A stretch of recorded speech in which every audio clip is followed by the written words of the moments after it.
T20 ప్రపంచ cup సాధించిన అంధుల మహిళా క్రికెట్ జట్టుకు ఉప ముఖ్యమంత్రి పవన్ కళ్యాణ్ ఆర్థికంగా అండగా నిలిచారు. మంగళగిరి క్యాంప్ కార్యాలయంలో క్రీడాకారులతో భేటీ అయిన పవన్ వైకల్యాన్ని ఎదిరించి అంతర్జాతీయ స్థాయిలో ప్రతిభ చూపి కప్పు గెలిచారంటూ ప్రశంసించారు. జట్టు కెప్టెన్ దీపిక గ్రామానికి మంచి రోడ్లు నిర్మించాలని, తరుణకుమారికి ఇల్లు మంజూరు చేయాలని అధికారులను పవన్ ఆదేశించారు.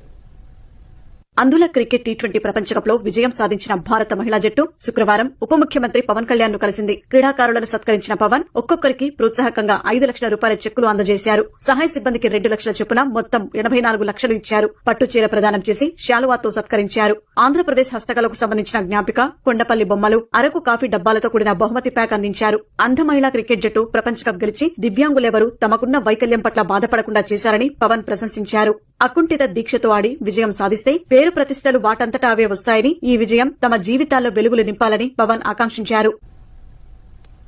కొన్ని ఆస్తులను తన సోదరి షర్మిలకు ఇవ్వాలనుకున్నప్పటికీ ఆమె